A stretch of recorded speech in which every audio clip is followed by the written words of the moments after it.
অল্প আলাদাভাবে এই ধনেপাতা বাটাটা একবার ট্রাই করতে পারো। একদম গরম গরম ভাতের সাথে খেতে অনেক মজা লাগে ধনেপাতা বাটাটা।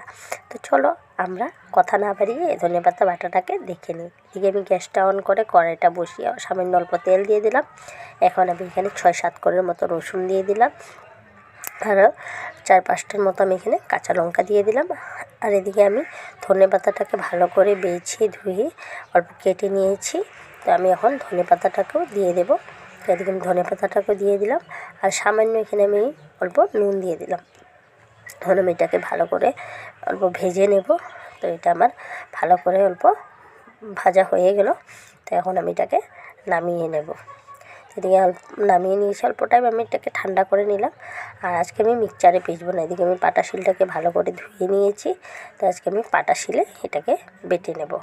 আর আমার ভিডিও শ্যুট করতে ভীষণ দিকদারি হয়, কারণ আমার স্ট্যান্ড নাই। তা আপনারা দেখতেই পাচ্ছ আমি কীরকম করছি। তো এদিকে এখন আমি, আর নুনটা তো দেওয়াই আছে, তো আমি এটাকে বেটে নেব। পুরো আমি এটাকে ভালো করে মিহি করে এটাকে আমি পিষে নেব। তো আমি ভাবলাম আজকে পুরো ঠান্ডাও ছিল, তার জন্য আমি ভাবলাম ধনেপাতায় আমি যে ভেজে এটাকে বাটাটা যে করি, তো আজকে আমি ভাবলাম যে আপনাদের সঙ্গে এই ধনেপাতায় বাটাটা আমি শেয়ার করব। তো এদিকে আমার বাটাটা হয়ে গেল।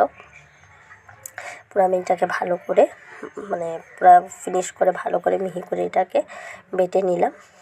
এখন আমি এটাকে নামিয়ে একটা বাটিতে উঠিয়ে নেব।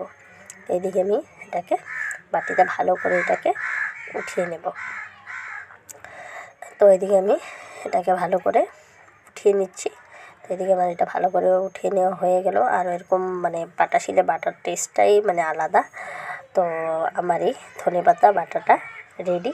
আর যদি আমার এই ধনেপাতা বাটার রেসিপিটা আপনাদের ভালো লেগে থাকে, তো ভিডিওটাতে একটা লাইক আর চ্যানেলটা সাবস্ক্রাইব করে দিও।